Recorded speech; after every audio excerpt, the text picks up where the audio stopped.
Bab 007. Sudah malam, sebaiknya kamu tidur, ucap Vano karena dia perlu mengecek pekerjaannya. Sudah 3 hari dirinya tidak ke kantor, pasti pekerjaannya sudah menumpuk. Iya.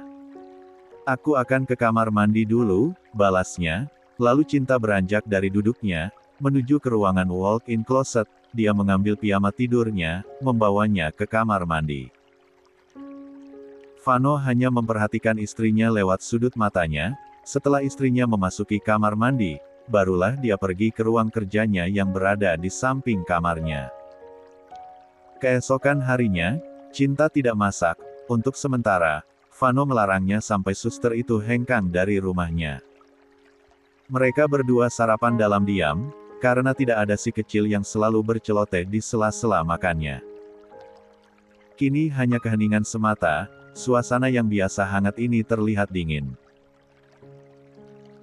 Para pekerja sedang mengerjakan pekerjaannya masing-masing, sehingga, hanya satu orang yang tidak memiliki pekerjaan yaitu pengasuh Tian, padahal fasilitas menjadi seorang pengasuh cukup membuat dirinya menjadi lebih baik, karena dia tidak perlu repot-repot untuk mengerjakan pekerjaan rumah seperti pembantu lainnya, karena pengasuh itu cukup mengawasi dan merawat tuan kecil saja, bahkan untuk pakaiannya sendiri saja sudah ada yang mencucinya. Tetapi karena sifatnya yang tamak tidak membuat dirinya merasa puas. Menjadi nyonya rumah adalah impiannya. Setelah sarapan, Vano dan Cinta menuju ke ruang keluarga. Bik, tolong panggilkan pengasuh Tian, tegas Vano, namun ada kelembutan di sana. Baik tuan, Biksum langsung berjalan menuju kamar pengasuh tuan kecilnya yang berada di lantai 3, dekat dengan kamar tuan kecil. Tok, tok, tok, ceklek.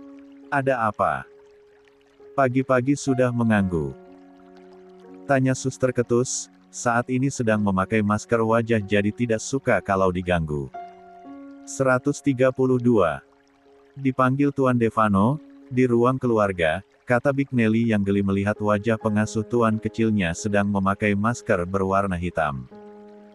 Mata sang suster membola mendengar ucapan Bis Nelly karena terkejut juga penasaran, lalu sedetik kemudian menomalkan ekspresinya kembali. Baik, saya akan segera ke sana, ucap suster. Tak menunggu waktu lama dia bergegas ke kamar mandi untuk membasuh wajahnya, lalu memakai seragam susternya, karena biasanya dia disuruh untuk menjemput tuan kecil di rumah Nona Maura. Tidak ada rasa curiga sedikit pun, sehingga dia melakukan tugasnya seperti biasanya. Tak lama kemudian, suster sudah siap dengan penampilannya khas seorang babysitter, lalu turun ke lantai 1 menggunakan lift agar cepat sampai. Ting! Pintu lift terbuka langsung menghadap ruang keluarga, di sana sudah ada Vano dan Cinta sedang duduk bersebelahan, menatap dirinya dengan ekspresi dingin. Dek! Dek! Dek! Setiap langkahnya terasa berat, apalagi melihat tatapan tajam keduanya pada dirinya, benar-benar di luar dugaannya. Permisi. Ada apa tuan memanggilku? Tanya suster itu dengan ramah seraya membungkukkan badannya setelah sampai di depan mereka, kira-kira berjarak 2 meter dari Vano dan Cinta. Matanya terus menatap permadani yang menutupi lantai. Tidak berani menatap kedua orang tersebut, apalagi setelah beberapa detik tidak ada yang keluar dari mulut mereka. Sampai suster penasaran dan dengan beraninya dia mengangkat wajahnya. Dek. Melihat sorot matanya yang tajam, membuat sekujur tubuhnya menggigil. Wajahnya tiba-tiba pucat pasi, keringat dingin muncul pada permukaan telapak tangannya yang saat ini sedang saling berbelit. 133. Diusir. Brak. Vano melempar foto-foto bukti kejahatan suster Nia. Jelaskan. Tegasnya, membuat Cinta sedikit takut melihat wajah garang suaminya. Ruang keluarga yang biasanya hangat kini terasa benar-benar sangat dingin dan mencekam, seperti di benua Antartika. Suara bariton Vano terdengar begitu menyeramkan. Cinta baru tahu kalau suaminya sudah banyak mengumpulkan bukti. Dek. Suster Nia merasa tersentak, matanya terbelalak melihat foto-foto dirinya yang berserakan di atas meja. Tubuhnya bergetar, wajahnya pucat pasi, keringat dingin keluar begitu banyaknya. Suster menjatuhkan dirinya, menjadikan kedua lututnya sebagai tumpuan, dengan tangan bergetar ia mengambil foto-foto yang berada di meja tersebut. Ini. Tidak mungkin, suster menggelengkan kepalanya cepat. Hiks. Ini tidak benar, ini fitnah. Ucapnya terisak. Menatap wajah dingin Vano yang menatap tajam dirinya seperti ingin memakannya hidup-hidup. Di sana terdapat foto-foto Suster Nia dengan pakaian kasual sedang berada di apotek, terlihat sedang melakukan transaksi. Ini fitnah Tuan. Ini editan, aku yakin sekali. Ada seseorang yang ingin menjatuhkan aku. Hiks. Air matanya keluar begitu deras karena rasa takut yang luar biasa. Kalau ini fitnah, lalu itu apa? Tunjuk Vano pada layar televisi. Suster membalikkan badannya melihat ke arah yang dituju oleh Vano. Di sana memperlihatkan penggalan-penggalan CCTV dari mulai di apotek sampai di dapur. Dini hari saat semua orang tertidur, suster terlihat berjalan mengendap-endap ke arah dapur lalu menukar vitamin yang sorenya baru dibeli Vano karena stok vitaminnya baru juga habis. Ia tukar dengan vitamin kadaluarsa yang sudah diganti tahunnya. Cinta tidak percaya kalau pengasuh putranya begitu licik, hanya ingin membuat dirinya diusir dari rumah ini. Sedangkan tubuh Suster Nia membeku, karena video itu sangat jelas kalau dirinya adalah pelaku utama yang membuat tuan kecil sampai masuk rumah sakit. Walaupun wajahnya tidak terlihat tapi bentuk tubuhnya sangat persis dengan dirinya, karena dari semua pekerja, hanya dirinya yang memiliki tubuh ideal. Cinta mengepalkan tangannya kuat-kuat, dirinya baru akan membuat rencana agar bisa selamanya menjadi istri Devano malah ada orang lain yang akan merusaknya. Plak. 134. Cinta menamparkan keras wajah suster yang masih tegang melihat video dirinya di sana. La baru tersadar saat Cinta menamparkannya. Wajahnya berubah memerah, karena rasa takut bercampur marah yang luar biasa. Pipinya terasa panas akibat tamparan keras dari Cinta.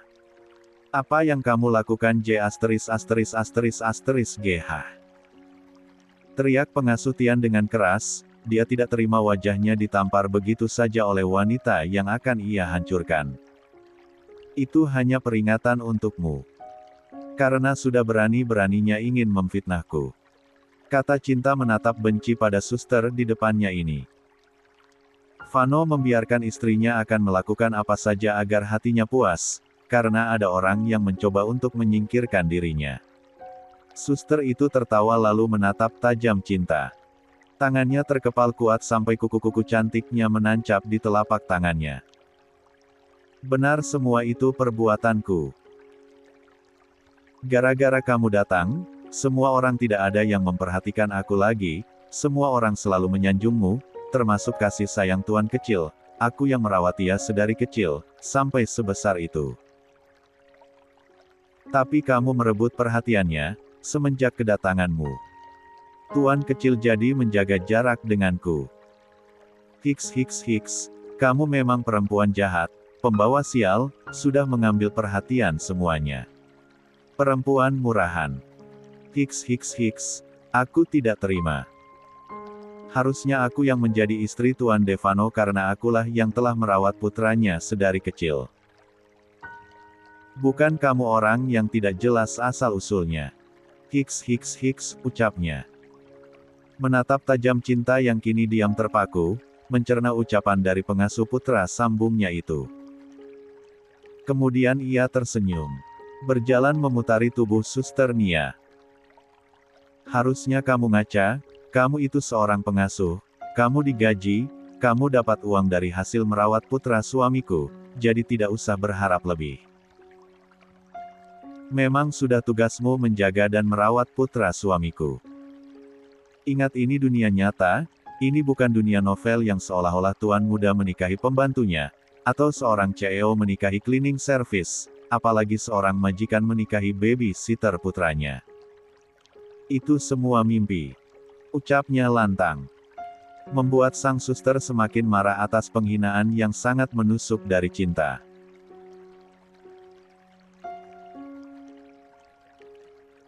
Sebenarnya Cinta tidak ingin mengatakan seperti itu benar-benar di luar dugaannya, ucapannya keluar begitu saja dari mulut manisnya, tanpa sadar, dia sudah menghina orang lain, dia melirik ke arah suaminya. Takut suaminya itu marah mendengar ucapannya, tapi setelah melihat suaminya tidak ada reaksi apapun dari wajahnya kecuali wajah dingin seperti tadi.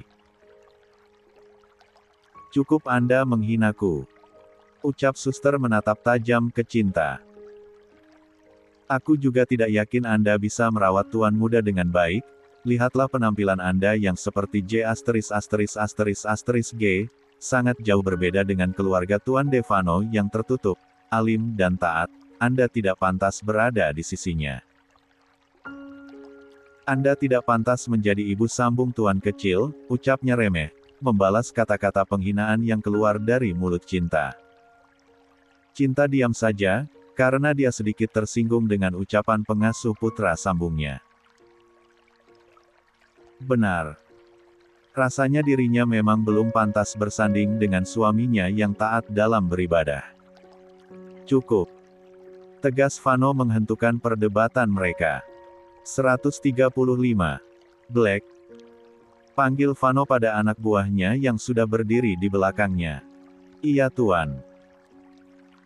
Kau urus perpindahan Suster Nia ke tempat pusat pelayanan kesehatan di daerah terpencil," kata Vano, menatap datar pada anak buahnya. "Baik Tuan." Patuhnya lalu menarik suster yang meronta-ronta tidak mau dipindahkan. "Aku tidak mau. Aku mau tetap di sini.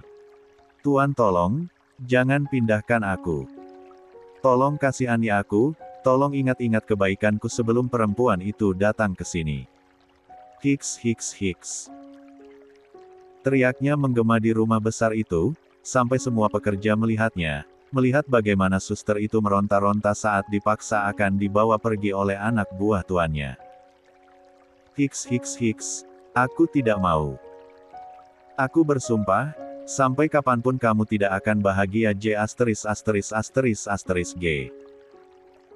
Gara-gara kehadiranmu membuatku menjadi seperti ini," ucapnya melemah, suaranya hilang karena terus berteriak.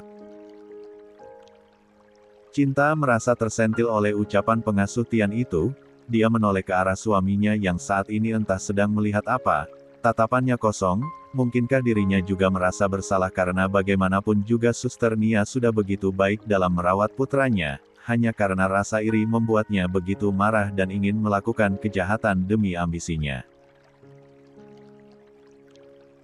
Suster Nia terus memberontak karena tidak mau dipindahkan ke tempat terpencil itu dengan fasilitas yang sangat minim. Baginya kesalahannya itu tidak terlalu besar, toh tuan kecil juga tidak apa-apa, tapi kenapa tuannya begitu tega mengusir dirinya dari sini? 1. 136. Menemui Nyonya Veronica. Setelah kepergian suster, Vano pergi begitu saja menggunakan mobilnya sendiri, mengikuti mobil yang membawa Suster Nia. Tanpa meminta izin pada istrinya, dan itu membuat Cinta sedikit bingung. Apakah suaminya itu tidak suka dengan kata-katanya yang merendahkan profesi orang lain? Cinta menggigit kuku cantiknya sambil berjalan bolak-balik di ruang keluarga itu. Apa yang harus aku lakukan? Lagian ini mulut, kenapa tidak bisa direm sih? Asal ceplos saja, gumam Cinta sesekali memukul mulutnya sendiri. Lalu Cinta kembali ke kamarnya, mencari cara agar bisa hidup selamanya di sini, tapi kali ini pikirannya sangat buntu, Cinta tidak bisa melakukan apa-apa. "Aku sekarang sudah tidak memiliki apa-apa, aku akan ke rumah papa dan meminta harta bagianku." Iya benar. Cinta menulis pesan pada suaminya, dia meminta izin ada urusan di luar, tetapi tidak ada balasan dari suaminya. Akhirnya Cinta memutuskan untuk pergi saja. Vano memberikan dirinya kebebasan untuk pergi kemana saja asal selalu hati-hati, dan juga selalu menjaga nama baik keluarga. Yang terpenting, Cinta harus pergi dengan supir. Dia mengambil tas kecil yang berisi ponsel, kartu serta uang tunai lalu turun ke bawah. "Pak, bisakah Anda mengantarkanku ke rumah papaku?" Tanya Cinta sopan, sikapnya yang ramah menjadi daya tarik tersendiri bagi para pekerja rumahnya. "Tentu saja Non. Tuan Fano sudah memerintahkan saya untuk mengantarkan Anda kemana saja, asalkan selalu hati-hati," jawabnya tersenyum sopan. Cinta mengangguk lalu sang supir membukakan pintu untuknya. Cinta duduk dengan nyaman di kursi penumpang mobil mewah itu, memberikan alamat yang akan dituju pada sang sopir. Sementara, saat ini Fano sedang berada di landasan helikopter miliknya. Pengasuh Tian sudah diberi obat bius agar tidak memberontak, juga agar tidak tahu kalau dirinya akan dibawa ke sebuah desa terpencil seberang pulau. Pastikan dia tetap aman di sana, jangan berikan fasilitas apapun termasuk ponsel. Kalau 1 tahun ini dia berubah menjadi lebih baik, maka kalian bisa memindahkannya kembali ke kota. Asal tidak satu kota denganku, kalian tetap pantau dari jarak yang tidak diketahui olehnya, tegas Fano pada anak buahnya yang siap mengantarkan pengasuh putranya. "Baik Tuan," jawabnya dengan tegas lalu ikut naik ke dalam helikopter, menyusul suster yang sudah berada di sana dengan mata terpejam. Fano masih punya hati, biar bagaimanapun juga pengasuh Tian sudah merawat putranya sedari kecil, tidak pernah berbuat apapun yang merugikan putranya, tetapi hanya karena ambisi dan rasa iri, sehingga muncul perbuatan keji di dalam hatinya. Sebenarnya Fano dulu sempat tertarik pada pengasuh putranya itu karena tutur katanya yang lembut juga penurut, tapi dia menepisnya jauh-jauh walaupun sempat terbersit di dalam hatinya ingin menikahi pengasuh itu. 137.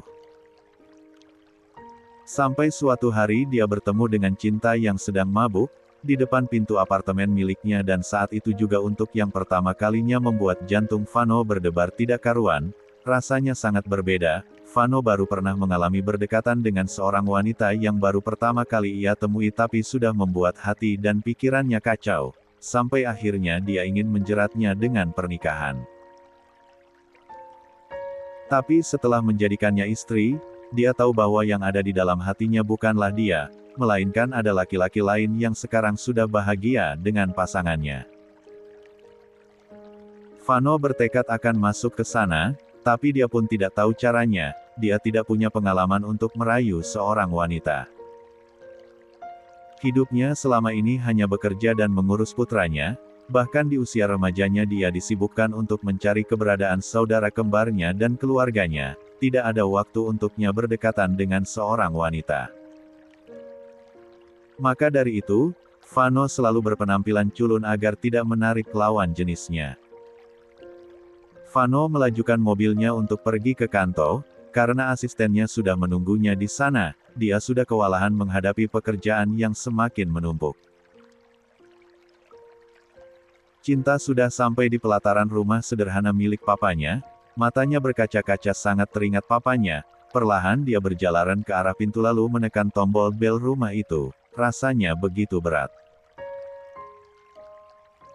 Papa yang selama ini tidak peduli padanya sudah tidak ada, membawa penyesalan yang mendalam, hanya kata maaf yang terucap dari mulutnya, terdengar begitu samar saat di detik-detik terakhirnya.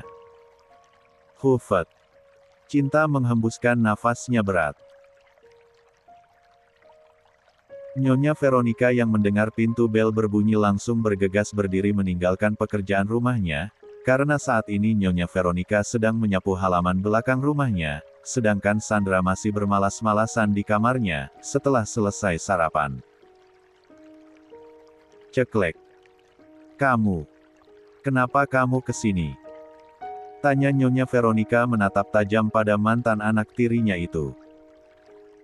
Tadinya, dia mengira kalau yang datang itu adalah calon pembantu yang akan bekerja di rumah ini. Tanpa menjawab, Cinta langsung masuk begitu saja, dan duduk di sofa sederhana tapi sangat nyaman. Cinta menelisik semua ruangan yang terasa rapi, terkesan dingin, karena penghuninya yang sedikit.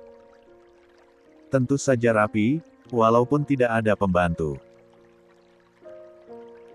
Nyonya Veronica dulu berasal dari keluarga terbilang miskin, jadi sudah terbiasa melakukan pekerjaan rumah.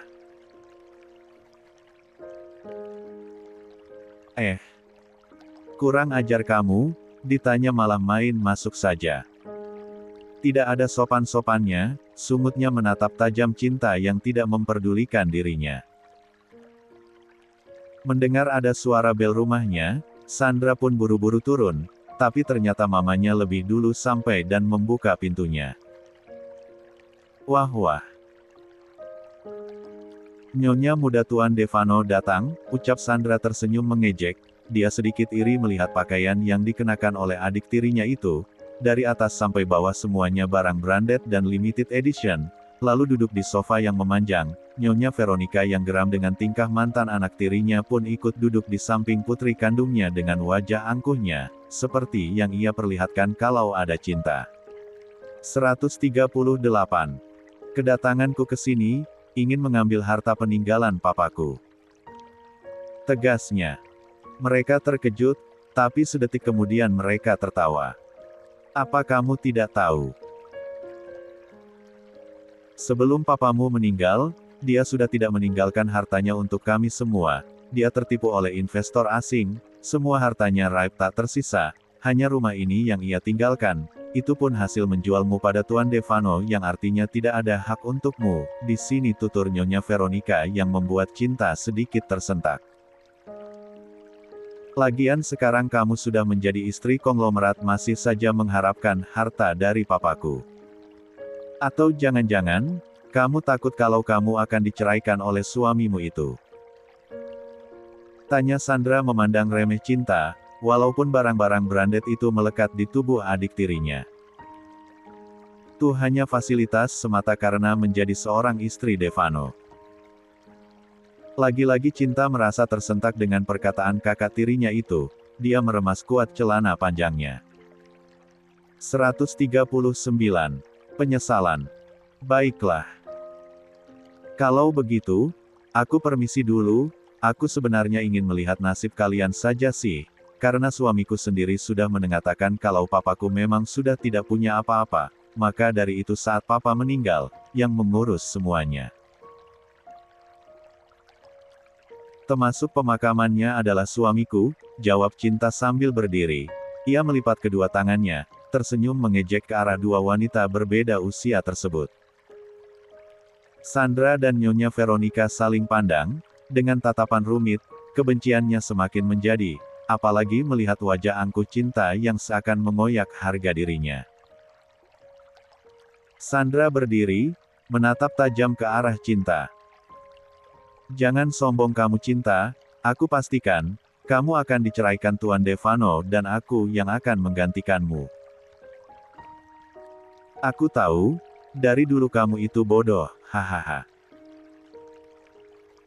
Jangankan Tuan Devano yang orang baru, mengejar Avan saja kamu tidak bisa. Sandra tertawa puas melihat wajah Cinta yang menegang, dia tahu kalau dari dulu Cinta itu memang bodoh, bahkan saat di sekolah pun asal naik kelas saja. Tidak pernah yang namanya masuk 10 besar, tidak ada yang unggul dari Cinta selain wajahnya yang cantik, semuanya kalah jauh dengan Sandra. Setelah lulus kuliah saja, dia tidak bisa menjadi apa-apa selain sibuk mengejar cinta Avan yang bertepuk sebelah tangan. Benar apa kata Sandra, orang bodoh sampai kapanpun tetap bodoh. Dari dulu kamu memang bodoh, sudah tahu diperbudak tapi tetap saja menurut. Hahaha. Nyonya Veronica tertawa puas, apalagi teringat dulu dengan senang hati menyiksa Cinta. Dia sangat menikmati wajah polos Cinta yang dulu, selalu menuruti kata-katanya hanya karena ancaman palsu akan meracuni papanya. Ngomong-ngomong aku jadi rindu untuk menyiksamu, ucap Nyonya Veronica menatap Cinta penuh arti. Senyumnya mengandung sebuah ancaman. Tubuhnya bergerak ingin melakukan sesuatu. Sedangkan wajah Cinta entah sudah seperti apa, tangannya terkepal kuat melihat dua orang di depannya dengan terang-terangan menghina dirinya. Sekarang sudah tidak ada papanya, jadi bolehkah saatnya Cinta membalas semua perbuatan mereka tanpa memikirkan nasib papanya? Rasa marah dan benci sudah merasuk ke dalam hatinya. Cinta menghembuskan nafasnya kasar, tidak. Aku tidak boleh terpancing emosi, aku yakin mereka hanya menggertakku saja, gumamnya dalam hati. Aku tidak takut dengan ancaman sampah kalian, sekarang sudah tidak ada papa, jadi tidak ada yang bisa menghentikanku. Jawab Ria tersenyum mengejek. Apalagi kalian sudah tidak punya apa-apa sekarang, tidak ada yang bisa kalian banggakan, lanjutnya, tersenyum melihat wajah keduanya memerah, bukan karena malu, tapi karena menahan amarahnya. Terpancing dengan ucapannya yang meremehkan. Nyonya Veronica maju dan mengangkat tangannya hendak menamparkan Cinta. Kurang ajar kamu. Rasakan ini. Namun Cinta lebih dulu menangkapnya. Hap. Tidak lagi Nyonya Veronica. Ucapnya tersenyum penuh arti.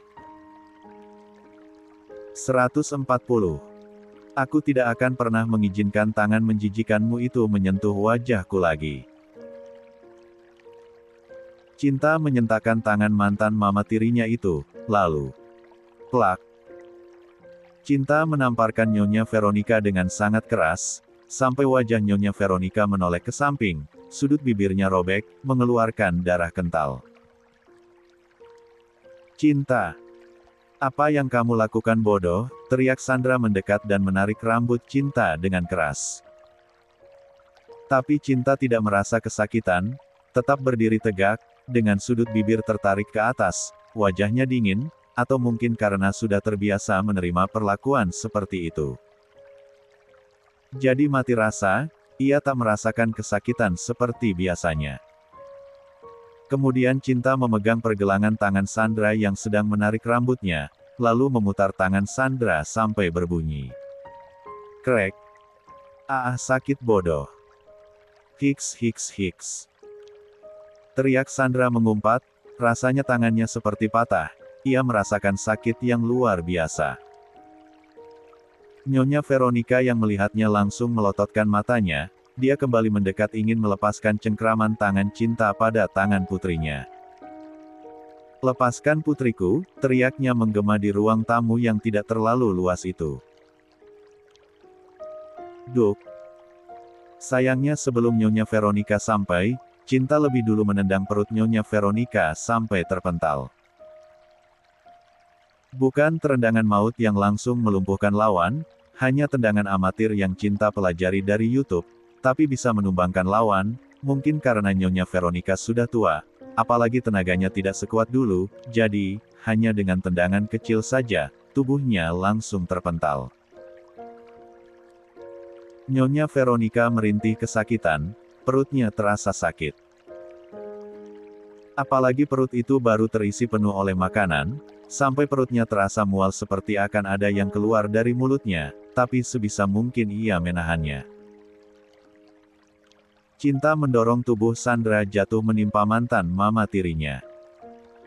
Bruk. Tubuhnya membentur mamanya yang sedang meringkuk memegang perutnya yang terasa sakit akibat tendangan amatir Cinta. Ah. Sakit sialan. Ini tidak seberapa dengan apa yang kalian lakukan dulu kepadaku. Tunggu saja. Apa yang akan aku lakukan kepada kalian? Ucapnya tersenyum, penuh dengan ejekan, dan kepuasan. Baginya ini sedikit hiburan, ternyata melawan itu sangat menyenangkan. Ia akui dulu memang dirinya sangat bodoh, hanya demi menyelamatkan papanya dengan begitu relanya dia diperbudak oleh mereka, bukannya tidak bisa melawan, tetapi keselamatan papanya itu. 141. Yang paling utama, meski setelah mengetahui kebenarannya terasa sangat menyakitkan. Awas kamu Cinta. Sampai kapanpun aku tidak akan pernah membuatmu bahagia. Dari dulu aku hanya diam saat mama menyiksamu karena aku pikir kau adalah saudaraku karena kita satu papa. Ternyata aku salah, Papa Agam bukanlah papa kandungku, yang artinya mulai sekarang aku tidak peduli. Bahkan aku akan menghancurkanmu. Hahaha. Dek. Cinta yang sudah berbalik badan, dan akan meninggalkan rumah itu, kembali lagi membalikkan badannya. Menatap tajam Sandra, dengan beribu pertanyaan dalam hatinya. Apa maksudmu? Tanya Cinta penasaran. Wajahnya sedikit menegang, jadi selama ini memang benar, Sandra memang bukan anak dari papanya. Cinta sudah menduganya, makanya saat papa mengatakan Sandra adalah putri kandungnya, rasanya begitu menyakitkan. Hahaha, kau dan papamu sama bodohnya, bahkan sampai mati pun dia tidak tahu kalau aku bukan putri kandungnya. Sandra tertawa, meski merasa sakit di lengannya. Cinta diam beberapa saat, ternyata kebodohannya berasal dari papanya sendiri, mengabaikan putri kandungnya sedari kecil, dan ternyata dirinya juga tertipu, menyayangi Sandra yang ternyata bukan putri kandungnya. Dan sayangnya sampai meninggal, ia tidak tahu kebenarannya. Cinta tersenyum miring mengingat kebodohan dirinya, juga papanya. Baguslah. Kalau ternyata kamu bukan kakakku.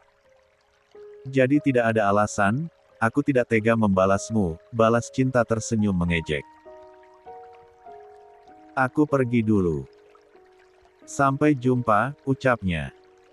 Lalu melambaikan tangan pergi meninggalkan mereka yang diam terpaku, tetapi sangat terlihat wajah kemarahan di sana, wajah penuh dendam, ambisi untuk menghancurkan Cinta. Kita pulang Pak, ucap Cinta pada sang supir. Cinta saat ini sudah berada di dalam mobil, tepatnya di kursi penumpang yang berada di belakang. Hatinya merasa nyeri, meski tadi Cinta pura-pura kuat, nyatanya luka di hatinya yang hampir tertutup. Kini terbuka kembali akibat ucapan mereka. 142.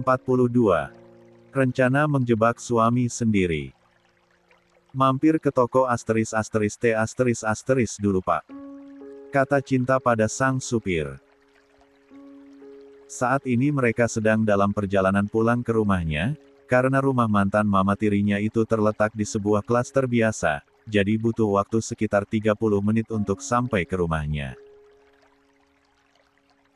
Itu pun kalau tidak dalam keadaan macet, Cinta sengaja ke sana, setelah jalanan mulai lengang, karena orang-orang sudah dalam posisi bekerja pada tempatnya masing-masing, para pelajar juga sudah berada di sekolahnya. Iya non, jawabnya sopan. Entah apa yang akan dibeli oleh nonanya di tempat tersebut, dia menurut saja.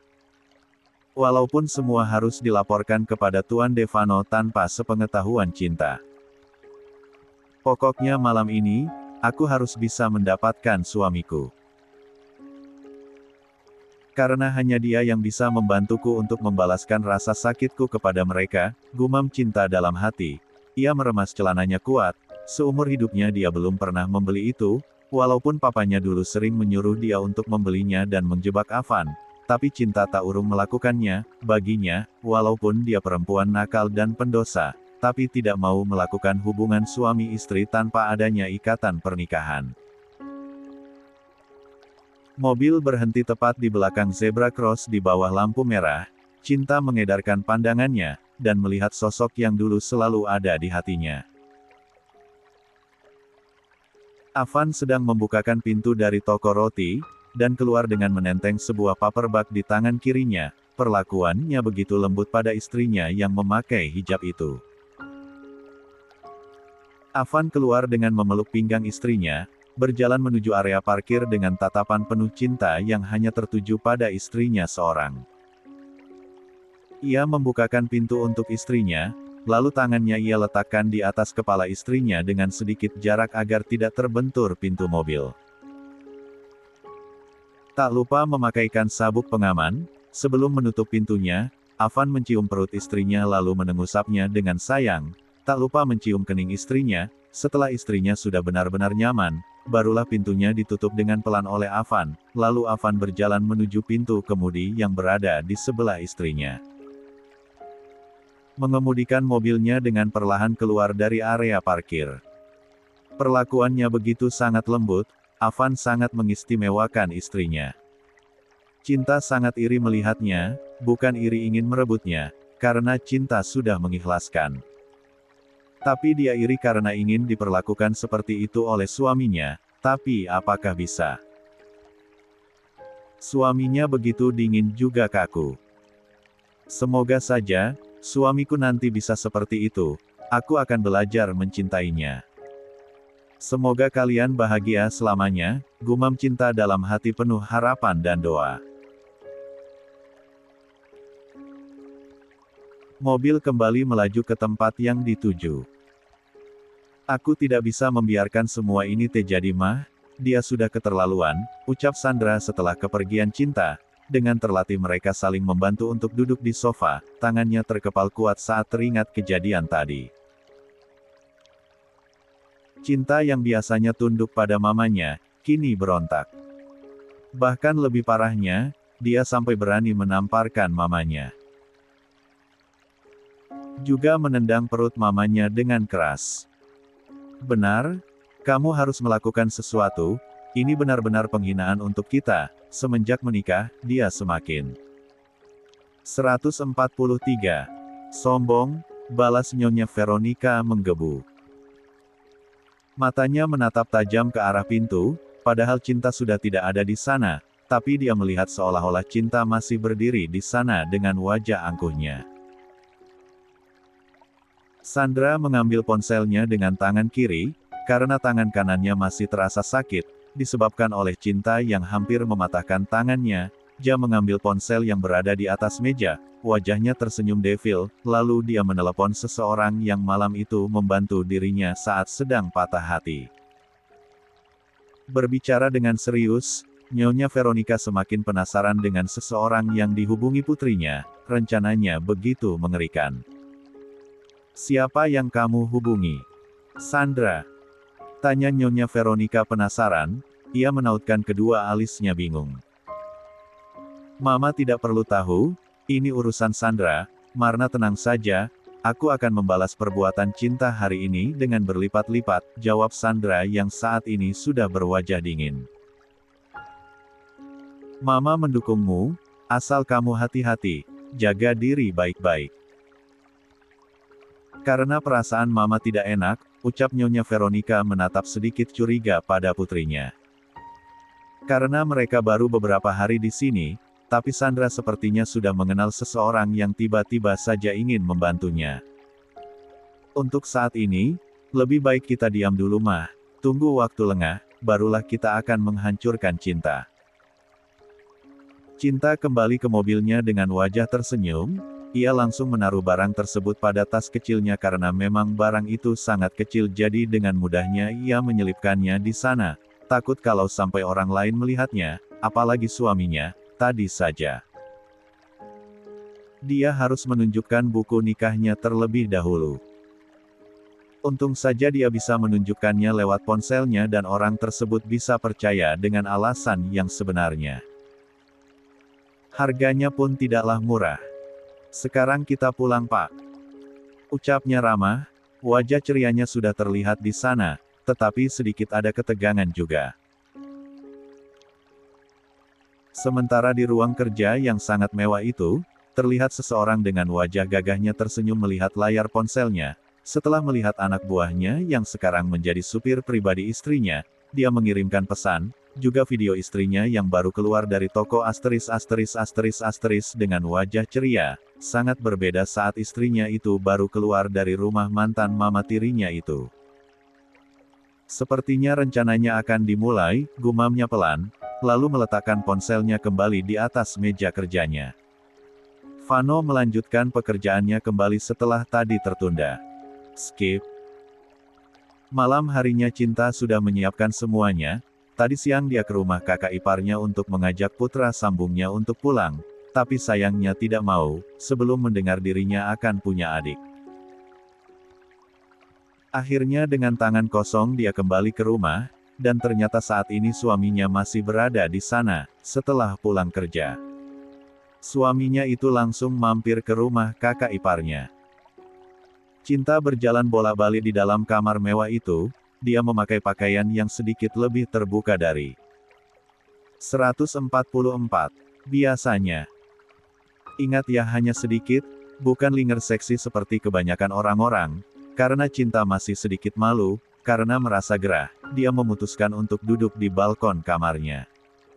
Menikmati keindahan malam yang bertabur bintang. Di sana ada ayunan yang hanya untuk satu orang. Cinta memutuskan untuk duduk di sana sambil memainkan ponselnya. Vano yang baru datang langsung ikut menuju balkon kamarnya, karena melihat istrinya sedang bermain ayunan di sana. Tidak ada lampu yang menyala terang di sana, hanya ada lampu-lampu kecil yang berada di sudut balkon kamarnya. Mas, baru pulang?" tanya Cinta langsung berdiri. Vano mengangguk. "Ada yang ingin aku bicarakan." Apakah ada sedikit waktu untuk kita berbicara?" tanya Cinta dengan wajah sedikit takut. Tanpa menjawab, Vano hanya mengangguk. "Kalau begitu, aku akan membuatmu coklat panas dulu. Apakah mau?" tanya Cinta lagi dengan pelan. Lagi-lagi Vano hanya menjawabnya dengan anggukan. 145. Menyatu. Cinta dengan cepat berjalan ke dapur untuk membuatkan suaminya coklat, untuk dirinya juga. Semua pekerja laki-laki tidak ada yang tinggal di dalam rumah, semuanya tinggal di paviliun. Sedangkan para pekerja perempuan berada di lantai bawah dekat dengan taman belakang. Jadi Vano membiarkan istrinya bebas berkeliaran di dalam rumah menggunakan pakaian yang cukup seksi. Vano membuka ponselnya untuk mencari artikel tentang seseorang yang terkena obat *****. Ia membacanya sambil tersenyum, tapi jantungnya berdebar semakin kencang, apalagi melihat penampilan istrinya seperti tadi. Bohong kalau dirinya tidak tergoda, membuat dirinya panas dingin, tapi mencoba ia tutupi dengan wajah dinginnya. Lalu berpindah mengecek CCTV dapur yang terhubung langsung dengan ponselnya. Lampunya tidak terlalu terang, tapi masih terlihat jelas wajah dan tubuhnya. Cinta mengeluarkan sesuatu dari perutnya, lalu menuangkan bubuk **** pada minuman coklatnya. Tangannya bergetar hebat saat mengaduk menggunakan sendok, tapi ia mencoba mengendalikannya lagi agar terlihat biasa. Vano menggelengkan kepalanya, tersenyum geli melihat tingkah istrinya, bisa-bisanya menyembunyikan itu di dalam perutnya. Hufet. Cinta menghembuskan nafasnya pelan. "Oke. Tarik nafas dengan kencang. Tahan sebentar, lalu keluarkan." Cinta mencoba menormalkan detak jantungnya yang berdegup dengan kencang. Setelah sedikit lebih reda barulah ia membawa nampan yang berisi 2 coklat panas. Vano dengan cepat menggeser layar ponselnya menjadi gambar sebuah grafik naik turun. Ia mencoba menormalkan ekspresinya seperti tadi. Dingin juga datar, kaki sebelah kanannya ia angkat, lalu lipat ke atas dengan lutut sebelah kiri sebagai tumpuannya. Cinta mendekat, lalu meletakkan 2 cangkir berisi coklat panas, yang asapnya masih mengepul di atasnya. Lalu Cinta duduk di kursi sebelah kirinya. Mereka duduk dengan dibatasi oleh meja kecil, tempat untuk menaruh minuman dan cemilan. Mas, ini, aku buatkan minuman. Coklat panas, kau pasti suka. Coklat adalah minuman kesukaanku kalau aku sedang stres. Ucap Cinta dengan pelan, tangannya sedikit bergetar saat meletakkan kedua cangkir. Itu. Vano hanya mengangguk, padahal dia sudah mati-matian menahan hasratnya, melihat istrinya yang begitu berbeda, sangat terbuka. Dia jadi teringat saat di apartemen, semalaman ia menahan hasratnya sampai sakit karena tidak bisa dituntaskan. 146. Vano mengambil cangkir yang berisi coklat tersebut dengan pelan. Ia sengaja menyenggol ponselnya sampai terjatuh. Cinta dengan refleks mengambilkan ponselnya. Vano dengan sigap membuang coklat itu pada sebuah pot bunga yang berada di sisinya, sampai Tersisa separuh. Ini Mas. Ucapnya tersenyum meletakkan kembali ponselnya di meja, tapi kali ini lebih ke tengah agar tidak terjatuh. Lagi. Terima kasih, ucapnya pelan. Cinta melirik sekilas cangkir yang sudah berada di tempat semula, di sana terlihat, coklat itu tinggal separuh. Cinta tersenyum penuh arti, tinggal menghitung beberapa menit maka obatnya akan bereaksi.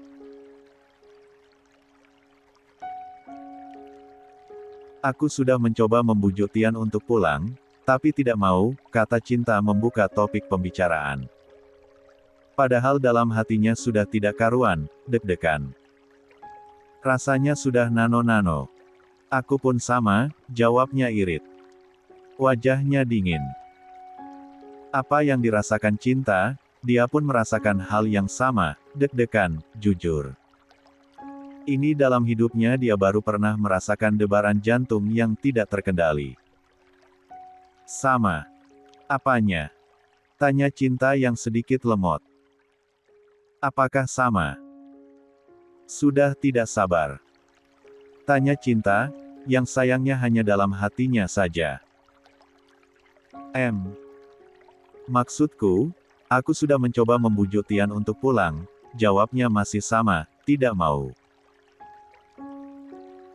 Dia mau pulang kalau sudah ada calon adik, kata Vano menoleh sekilas. Kalau begitu, kita bikin saja, balas Cinta langsung membekap mulutnya Yareng kelepasan berbicara. Maksudku, Ki. Kita bujuk lagi saja besok, bersama-sama. Liah. Bersama-sama. Hehe. Ucapnya sedikit terbata, tersenyum untuk menutupi wajah malunya. Padahal saat ini, wajahnya sudah merah merona, kedua tangannya saling berbelit, keringatnya sudah mulai bercucuran. Vano menoleh lagi, dirinya begitu terkejut dengan ucapan istrinya barusan, dan lagi. Wajah istrinya sudah sangat merah. Terlihat sangat menggemaskan, rasanya sudah tidak sabar, Vano ingin memakan istrinya. Cinta berbicara tidak jelas, menceritakan kisahnya hari ini, padahal tanpa sepengetahuan Cinta, Vano sudah tahu semuanya, tapi Vano tetap mendengarkan, bahkan fokusnya bukan lagi pada pembicaraannya, dia malah fokus melihat bibir merah istrinya yang terlihat berkilau setelah meneguk coklatnya yang sudah tidak panas lagi. Seolah-olah memanggilnya untuk segera ia lahap. Karena sudah tidak tahan, Vano langsung memulai aksinya. Dia memegang keningnya yang pura-pura pusing. Cinta mulai menyadari perubahan suaminya. Kenapa Mas? Tanya Cinta lembut, dengan berani dia menyentuh tangan suaminya, karena dari artikel yang dia baca, siapapun yang meminum obat itu, maka akan semakin bereaksi terhadap sentuhan-sentuhan. Kepalaku sedikit pusing, ucapnya sembari menggeliatkan tubuhnya. 147. Cinta tersenyum, sepertinya obatnya sudah mulai bereaksi, gumamnya dalam hati. Kalau begitu, ayo aku antar ke kamar, lebih baik Mas.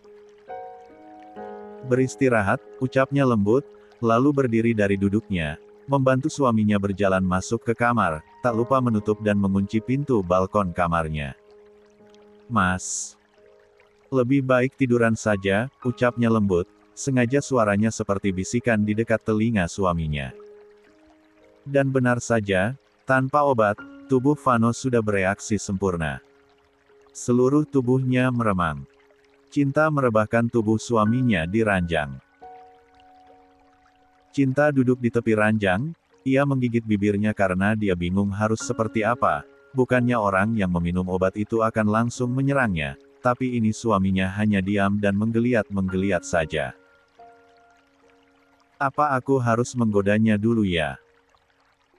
Tapi aku malu, gumamnya pelan, ia kira hanya dirinya saja yang mendengar ucapannya sendiri, padahal Vano juga mendengar ucapan istrinya itu.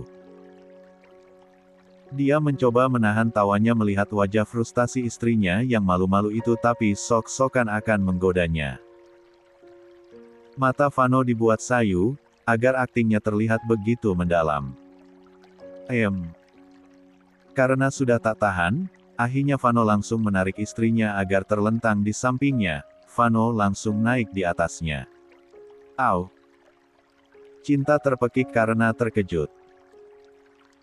Wajah Cinta pucat pasi saat berada di bawah kungkungan suaminya, tapi dia pun tak bisa apa-apa, menolak pun percuma, karena dia yang memulai.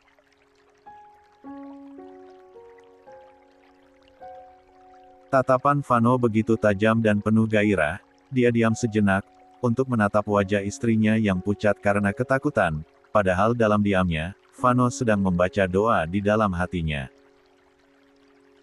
Lalu malam itu terjadilah peristiwa ledakan dahsyat di sebuah samudera terkecil di dunia. Skip. I love you Humaira, ucap Vano sebelum menutup matanya karena terlalu lelah. Dek. Tes. Mendengar nama wanita lain dari bibir suaminya terasa begitu sakit. 1. Apakah itu nama mantan istrinya dulu, gumam Cinta dalam hatinya. Terasa perih, apalagi setelah acar penyatuan yang membuat sekujur tubuhnya begitu sakit. La mengusap air matanya yang mengalir di sudut matanya, rasanya sangat sakit, mendengar ungkapan cinta suaminya yang ditujukan pada wanita lain. Cinta membekap mulutnya, menangis dalam diam, rasanya begitu sakit, sangat berbeda ketika mendapat penolakan cinta dari Avan.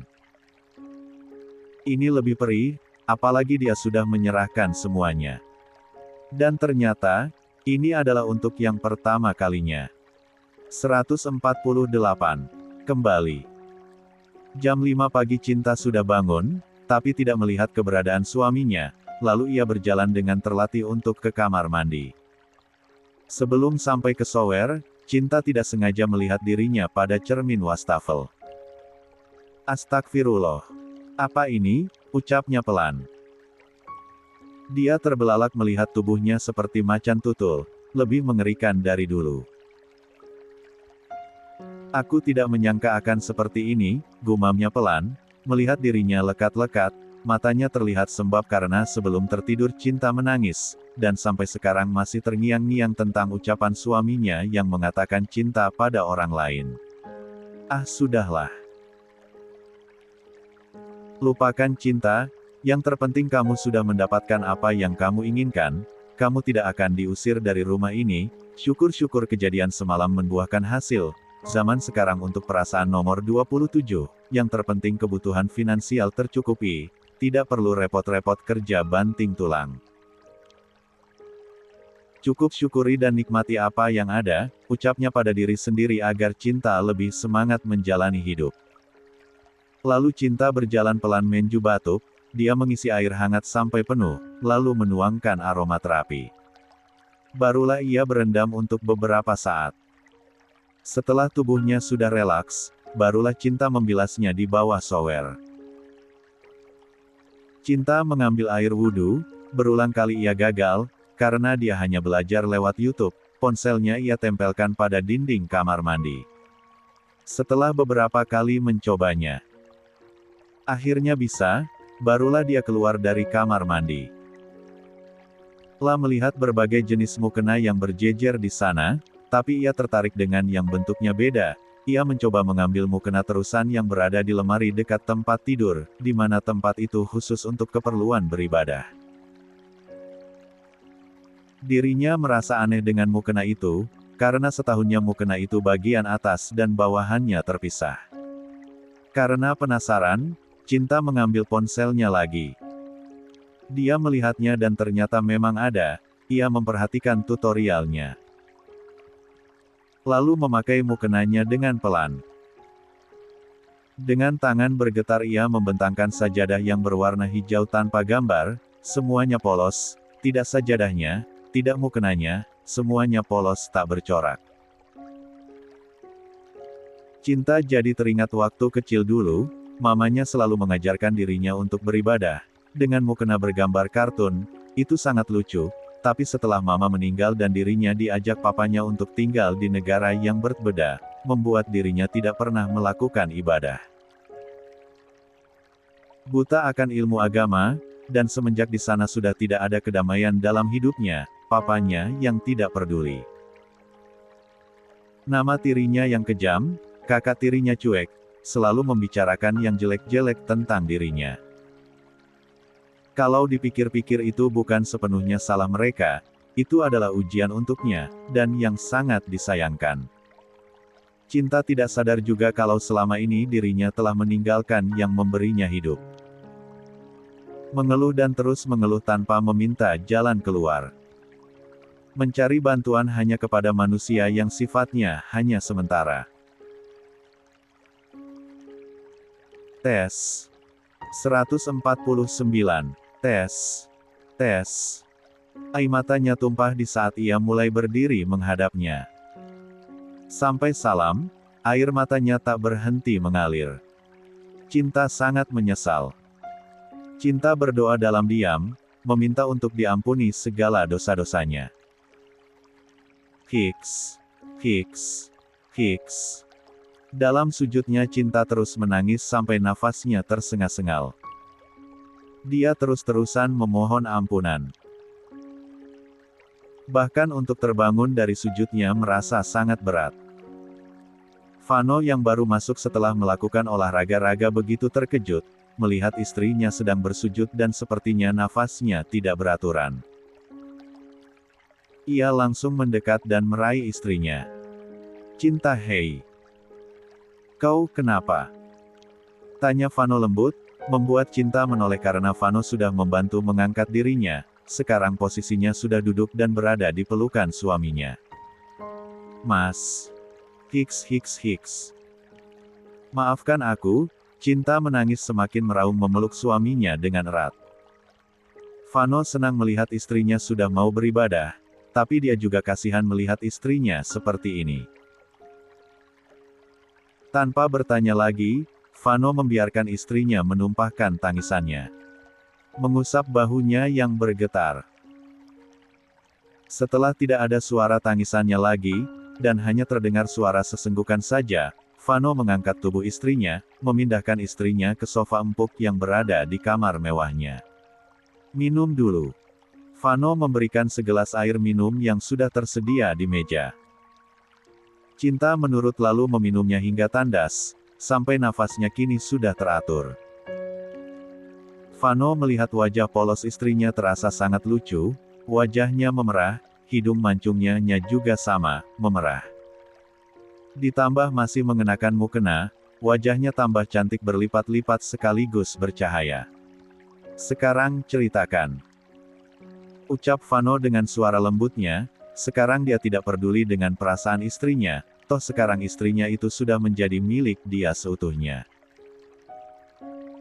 Vano sudah mantap dengan perasaannya saat ini, biarlah waktu yang membalas rasa cinta istrinya untuk dirinya. Cinta merasa tersentuh dengan sikap lembut suaminya, tidak seperti biasanya. Dingin juga datar, bahkan Cinta bisa merasakan tatapan lembut dari kedua mata tajam suaminya. Aku hanya merasa kotor. Aku merasa bersalah selama ini, aku bingung bagaimana mengatakannya, yang jelas. Selama ini, aku berdosa, telah mengabaikan semuanya. Aku takut dosa-dosaku tidak diampuni, balasnya. Gugup. 150. Vano mengerti apa yang terjadi pada istrinya, saudara kembarnya juga pernah mengalami hal yang sama, bedanya saudara kembarnya itu terlalu larut dalam kebahagiaan dunia yang fana, merasa seolah-olah dunia berada dalam genggamannya, sangat memuja uang, baginya uang bisa membeli kebahagiaan. Menginjak-injak harga diri seseorang. Vano tersenyum memeluk istrinya, semuanya butuh proses, tidak ada yang instan. Pelan-pelan saja, semua yang terjadi pada hidup kita bisa jadi ujian ataupun teguran, karena keduanya beda tipis. Allah Maha Pengampun, bagi siapapun hambanya yang mau berubah menjadi lebih baik, kata-kata lembut suaminya langsung menyejukkan hatinya yang terasa panas membakar jiwanya. Cinta diam sesaat, mencerna kata-kata suaminya. Seumur hidupku, Aku baru pernah merasakan ketenangan jiwa seperti ini, akhirnya. Ucap Cinta pada pelukan suaminya, suaranya terdengar lirih, tidak ada emosi lagi seperti tadi. Vano mulai menceritakan tentang kehidupan seseorang yang masa lalunya sangat kelam namun berubah setelah menemukan ketenangan setelah kembali kepada yang menciptakannya. Cinta mendengarnya dengan seksama, sampai air matanya keluar lagi, tapi lama-kelamaan Cinta menutup kedua matanya karena terlalu lelah menangis. Lagi pula semalam juga hanya sebentar dia memejamkan matanya. Vano menyadari sudah tidak ada pergerakan dari istrinya, hanya terdengar dengkuran halus, menandakan bahwa sang istri telah tertidur. Vano tersenyum lalu memindahkan sang istri ke ranjang empuknya yang spraynya sudah diganti oleh Big Nelly saat Cinta berada di kamar mandi. Vano melihat layar ponselnya yang menghubungkan langsung dengan CCTV kamarnya, jadi dia tahu kalau istrinya itu sedang berada di dalam kamar mandi. Tidurlah. Maafkan aku belum bisa menjadi suami yang baik untukmu. Kap. Vano mengecup kening istrinya.